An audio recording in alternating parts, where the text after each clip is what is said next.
Inflação em alta, conflitos com os trabalhadores, pressões contra a imprensa e a justiça. A presidente Cristina Kirchner vê sua popularidade despencar diante das denúncias de manipulação dos índices de inflação, prática que reduz o poder aquisitivo dos assalariados e não contribui para o crescimento econômico. Ao mesmo tempo, o governo declarou guerra contra o jornal Clarín, que recebeu o carimbo de inimigo mortal do regime. Mais uma vez, a Argentina se vê diante de uma crise política e institucional com o choque de poder entre o governo e o poder judiciário, ao tentar impor um regime autoritário, onde qualquer crítica ao governo é encarada como um ato de traição. A presidente vem se distanciando cada vez mais de amplos setores da sociedade. Para ver tudo isso de perto, fomos à Argentina para produzir este Matéria de Capa. Fique com a gente.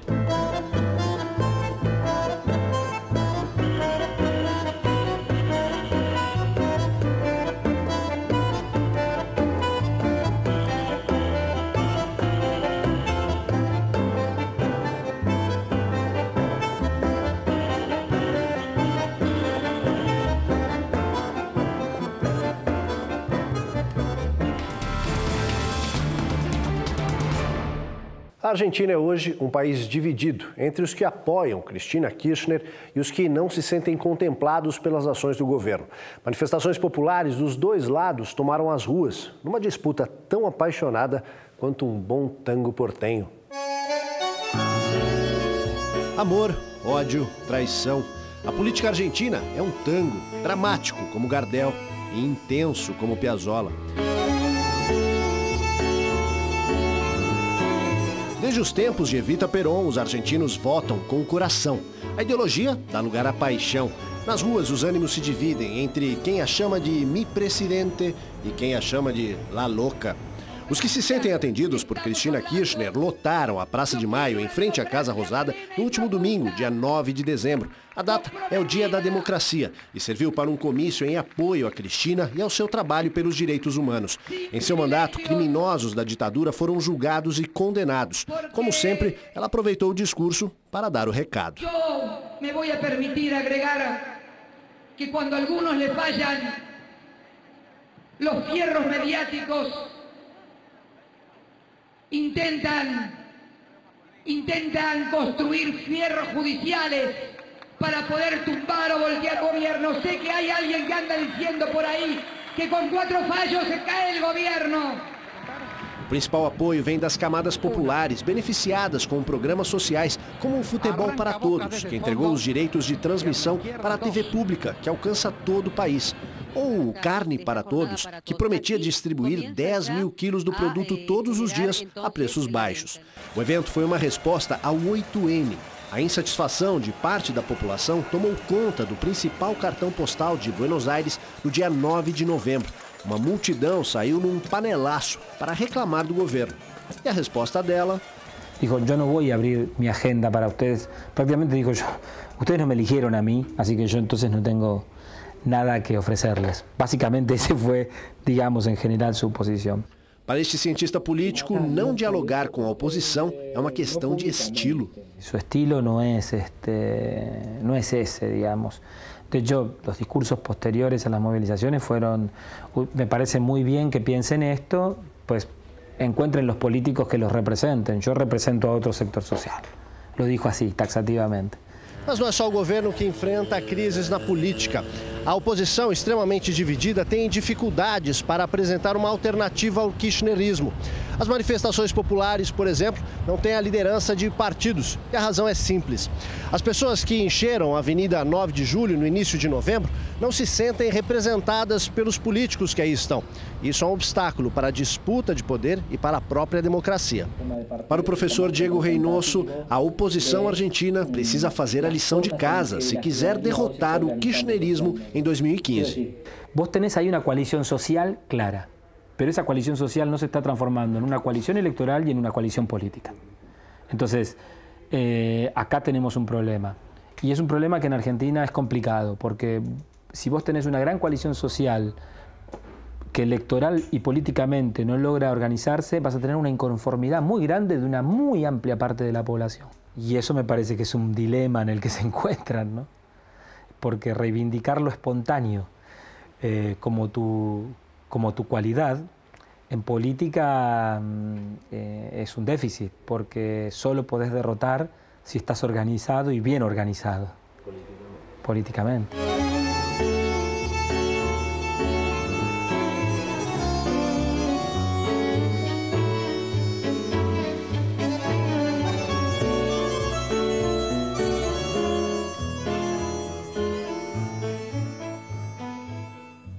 Onde está o dólar? Ninguém sabe, ninguém viu. Cristina Kirchner levantou uma verdadeira cruzada contra a moeda americana. Na Casa de Florida, o movimento é intenso. O principal calçadão da capital argentina é uma artéria comercial que não perde o pulso. Mas um movimento já não existe mais, o das casas de câmbio. Nos portos e aeroportos, a mesma coisa. Trocar dólares só em guichês como este, do Banco de la Nación Argentina. Tudo isso depois que a venda de dólares passou a ser controlada a alguns quarteirões dali, pela Casa Rosada. Talvez a medida mais impopular de Cristina Kirchner na economia tenha sido a restrição à compra de dólares. O cepo cambiário, como ficou conhecido aqui, o corte feito por Cristina no câmbio, é uma tentativa de reduzir a dolarização da economia e aumentar as reservas do próprio governo. Na prática, os argentinos agora só podem comprar dólar de forma oficial se forem ao exterior. Depois de enfrentar uma extensa burocracia, inclusive com a apresentação das passagens, é o governo quem determina quanto poderão comprar. O professor explica o impacto dessa medida na opinião pública. En Argentina hay una fuerte tradición de acumular y ahorrar en dólares. La gente, por lo general, independientemente del precio internacional o de la seguridad internacional de esa moneda, corre a refugiarse en esa moneda cuando tiene algún sobrante que no lo convierte en consumo. Pero al reducir la cantidad de divisas que se podían comprar, se quedaron muy pocas opciones de inversión. Entonces, los sectores medios fueron los primeros que reaccionaron en contra de esta medida. Aprovada pelo Congresso argentino em 2009, a chamada Lei de Meios, que altera as normas de controle dos veículos de comunicação, reduz o número de licenças permitidas para cada empresa. A lei estabelece que nenhum canal de TV poderá ser visto por mais de 35% da população. Esse limite também vale para emissoras de rádio AM, FM e TV a cabo. Em relação às TVs abertas, o governo espera dividir o bolo da seguinte maneira: 1/3 das emissoras será estatal, 1/3 privado e o restante distribuído entre ONGs e grupos religiosos.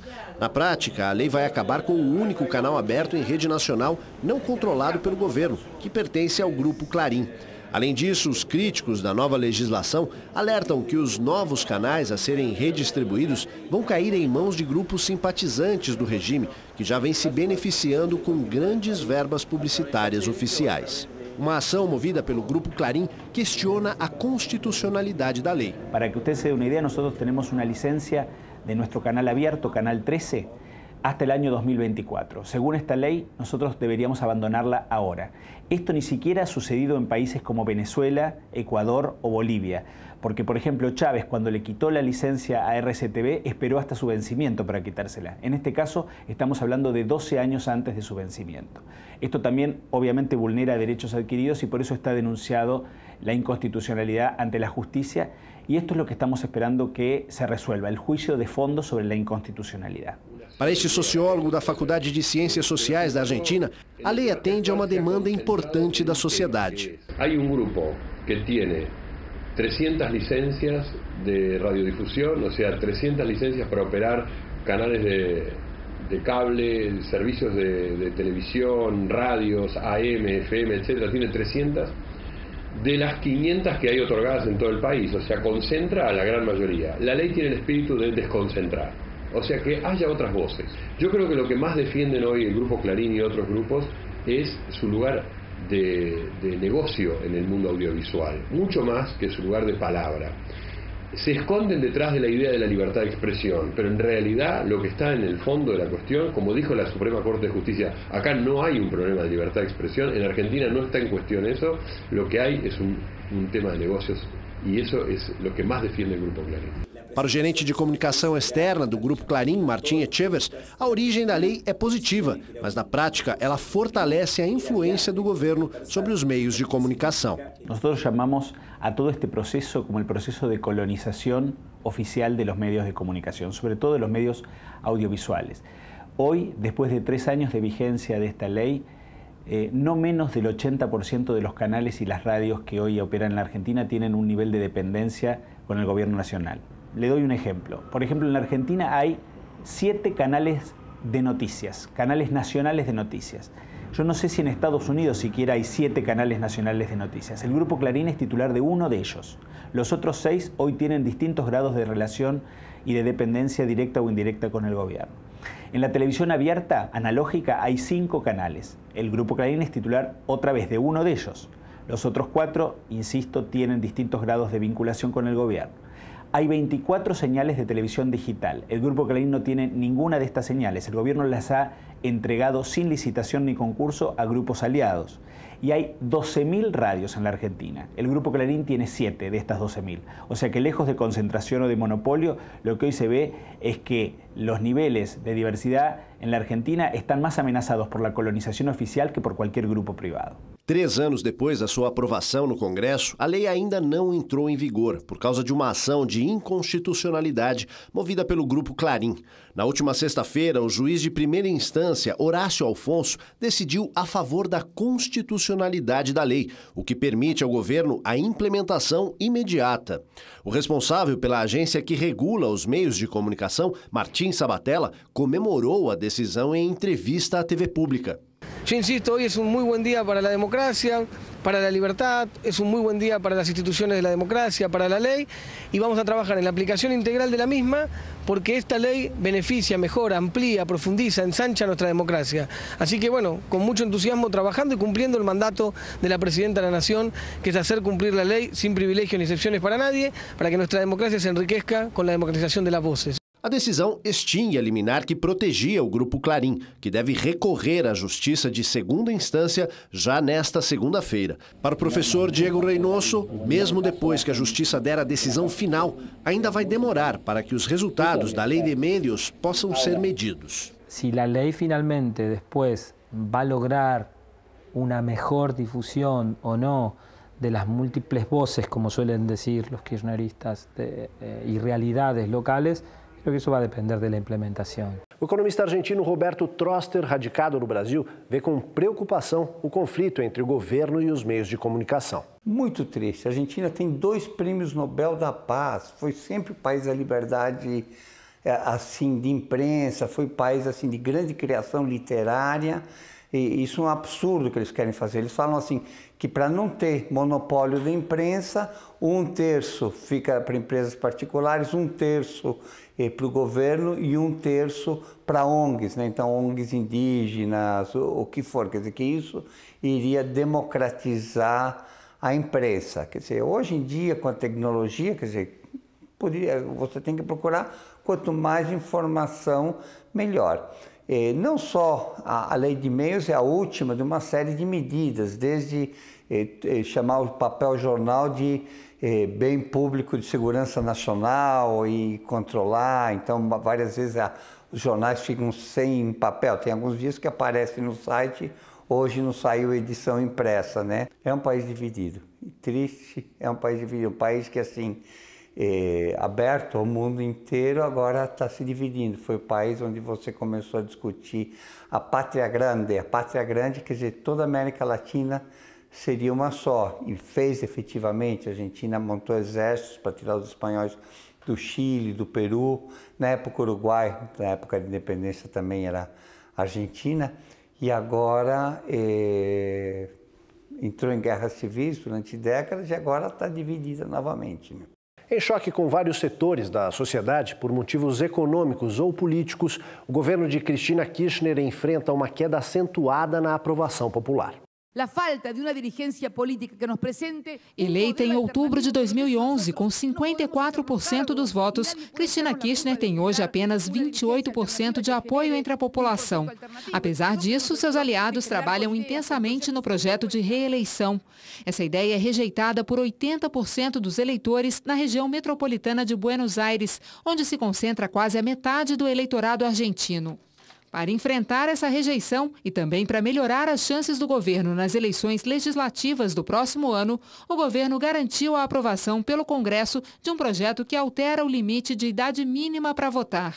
Este limite foi reduzido de 18 para 16 anos. Isso significa que mais 1 milhão de jovens terão direito ao voto, o que melhora de forma acentuada as perspectivas do governo. Isso porque as organizações estudantis recebem enormes verbas oficiais, acompanhadas de intensa doutrinação político-partidária. Setores da oposição alertam que o primeiro passo do governo é garantir uma esmagadora maioria nas 2 casas do Legislativo e, em seguida, mudar a Constituição, abrindo caminho para um 3º mandato de Cristina, o que hoje não seria permitido. Eu acho que reeleição, para mim, é prejudicial até no Brasil. Eu acho que nos Estados Unidos também tem. Eu acho que se você alterna poderes, você deixa de ser a presidência desse partido daquele, você presidência do país. Então, eu sou, em princípio, contra reeleições. Acho que nem deputado, nem vereador, acho, nem prefeito. Eu acho que esse é um atraso, assim, uma novidade da segunda metade do século passado que deveria ser eliminada. São 2 países diferentes, o do governo e o da oposição. O governo fala que 39 milhões de pessoas não saíram às ruas, então estavam apoiando o governo. A oposição fala 1 milhão saiu. Um fato interessante na Argentina que são panelaços, cacerolaços, né? As pessoas saem. Nos jornais mostrava gente de todos os setores e o governo tentando radicalizar, desqualificar a oposição. Meus contatos com a Argentina é que você tem uma crescente insatisfação com a Cristina, mas assim, por conta da história argentina, todos estão comprometidos que ela fique até o fim do mandato. Em meio às batalhas travadas contra os jornais que não aderem ao regime, Cristina Kirchner reúne seus partidários em manifestações organizadas pelo governo. Mais uma vez, a praça em frente à Casa Rosada é dos simpatizantes do governo, com direito até à queima de fogos. Em seu discurso, Cristina fala em democracia e dispara artilharia verbal contra a mídia infiel. Ao final, arriscou uma canja na percussão e a festa avançou pela noite.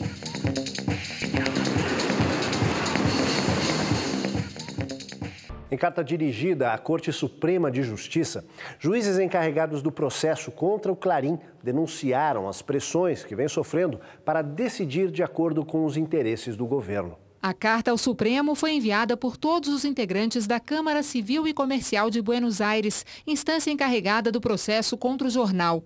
Além de denunciar as pressões, os juízes pediram à Corte que ordene uma investigação sobre a independência do judiciário. 2 magistrados renunciaram a seus cargos e um deles revelou que até seus familiares têm recebido ameaças. Num país onde 1/3 dos juízes são interinos, ou seja, mais expostos às pressões do governo, o clima de tensão nos tribunais é cada vez maior. As relações do governo com a imprensa na era Kirchner nunca foram das melhores e se agravaram a partir de 2008, quando a presidente iniciava o seu mandato. O aumento de impostos para o setor agrícola detonou a crise. No início de seu primeiro mandato, em 2008, Cristina Kirchner decidiu aumentar em até 40% o imposto para exportação de produtos de origem agrícola. Revoltados, os produtores organizaram inúmeros protestos e receberam apoio do jornal Clarim, que fez duras críticas ao governo, defendendo a redução nas taxas. Desde então, as relações do regime com a imprensa mudaram radicalmente. Os veículos que se recusam a divulgar apenas as notícias que interessam ao governo sofreram redução drástica na publicidade oficial. Ao mesmo tempo, jornais, TVs e emissoras de rádio que se mostram alinhados com o regime recebem verbas milionárias. Em meio ao conflito, a proprietária do Clarim foi acusada de ter adotado 2 crianças, filhas de desaparecidos políticos da época da ditadura militar. Mas, após 2 testes de DNA, a denúncia não foi comprovada. Nas últimas semanas, trabalhadores do Clarim participaram de manifestações de protesto em Buenos Aires, chamando a atenção para a ameaça de fechamento de veículos do grupo. Se define todo com uma sola palavra que é incertidumbre, medo. Esta funcionária diz que sente medo. E o âncora do canal a cabo TN News, Mário Massacete, também fala sobre os tempos de incerteza. Se o meio cambia de manos, e se cambia de manos y queda en manos de alguien afín al gobierno, que vamos a poder seguir diciendo y manteniendo nuestra posición de un periodismo libre. Bueno, esa es la gran incógnita, ¿no? Um promotor de Buenos Aires pediu pena de 4 anos de prisão para a ex-ministra da Economia, Felisa Micheli, flagrada ao tentar esconder milhares de dólares e pesos no banheiro do seu gabinete no edifício do Ministério. A promotoria também espera que ela seja proibida de ocupar cargos públicos por 8 anos. Ahora bien, retrotrayéndonos al inicio de este relato, Felisa Micheli foi a primeira mulher a ocupar o cargo de ministra da Economia na Argentina, função que desempenhou entre 2005 e 2007, até ser afastada por conta do escândalo batizado de o caso do banheiro. Agentes da Polícia Fazendária que investigavam denúncias sobre desvios no Banco Central argentino encontraram no banheiro do gabinete da então ministra 31 mil dólares e 100 mil pesos argentinos.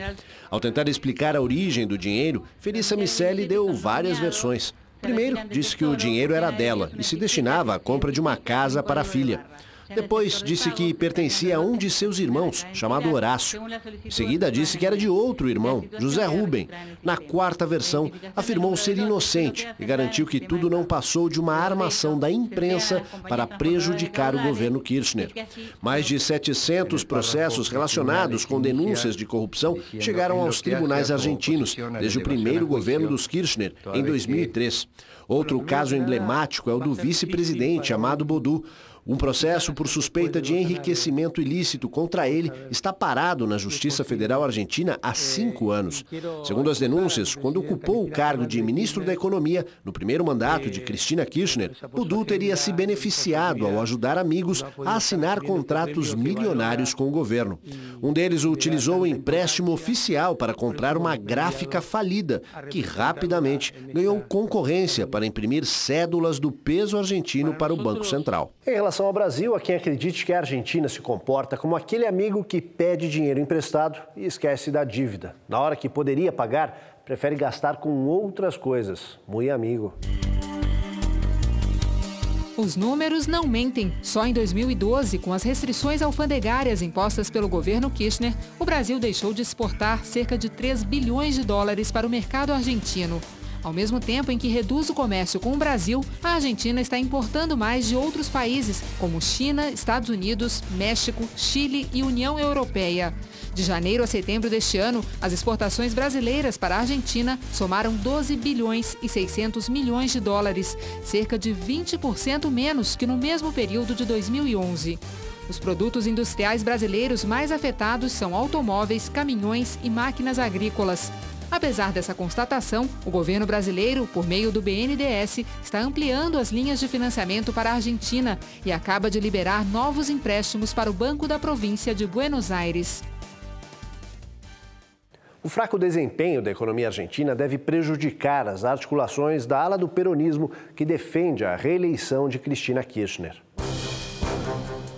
Na melhor das hipóteses, a Argentina fecha o ano com aumento de 1% no PIB, desempenho bem abaixo da expectativa do governo e da necessidade do país de gerar empregos e reduzir as taxas de pobreza, que rondam 30% da população. Para alcançar esse crescimento modesto, o governo ainda teve de elevar o gasto público para 42% do PIB, volume que compromete seriamente as finanças do país. Daí a inflação recorde, que passa dos 25% ao ano em números reais. No universo oficial, o governo insiste que a taxa não passa de 9%. Isso provoca conflitos com os trabalhadores, que reivindicam reajustes salariais de acordo com o custo de vida. Para tentar conter a insatisfação popular, o governo vem manipulando os índices econômicos. Afastou os diretores do INDEC, instituto encarregado de apurar os índices, que se recusavam a jogar com os números, e passou a divulgar apenas versões censuradas. Esse fato levou a revista Economist a publicar reportagem parafraseando o famoso musical do teatro e cinema, que leva o título Don't Lie to Me, Argentina.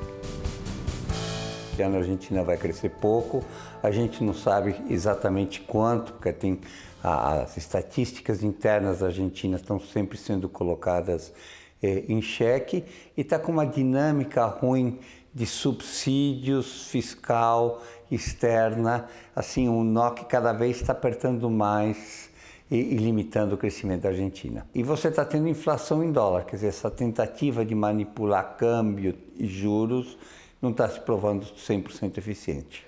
Diante do calote aplicado em credores externos, detentores de títulos da dívida argentina, alguns bens do país têm sido apreendidos por ordens de tribunais da Europa e dos Estados Unidos. O caso que chamou mais atenção foi o da fragata Libertad, que aportou em Gana, país da África Ocidental. Um tribunal de Gana acatou o pedido da Justiça de Nova York, onde um investidor espera receber dívida referente a títulos públicos argentinos. Depois de um impasse de vários dias, os tripulantes da embarcação, utilizada para treinamento de marinheiros, foram levados de volta para a Argentina. Mas a embarcação permanece no porto de Tema, em Gana. Antes desse episódio, já haviam sido confiscadas reservas do Banco Central Argentino na Suíça e depósitos do Banco de la Nación, em Nova York e Miami. Ontem, o Tribunal Internacional sobre o Direito do Mar, com sede na Alemanha, acolheu a defesa do governo argentino e determinou a devolução da fragata com prazo até o próximo dia 22 de dezembro. Um documentário sobre o ex-presidente Néstor Kirchner, que vem sendo exibido em diversas cidades da Argentina, tem provocado polêmicas, a começar pelo título original, substituído antes do lançamento. Não apenas o título, mas o diretor também foi trocado durante a rodagem do filme, que começou a ser feito pelo uruguaio Adrián Caetano e foi concluído pela argentina Paula De Luque. O filme é uma apologia ao personagem, apresentado como um semideus, um homem perfeito, acima de qualquer suspeita ou crítica. Aliás, os críticos que ousaram apontar falhas no documentário, visto por muitos como uma propaganda mal elaborada, receberam ligações telefônicas anônimas com ameaças de agressão. A princípio, a fita deveria se chamar El Pingüino Loco, apelido pelo qual Néstor Kirchner era conhecido, mas a sugestão do primeiro diretor, Adrián Caetano, foi rejeitada por Paula De Luque, que concluiu a tarefa e não esconde de ninguém. Se declara uma kirchnerista de carteirinha.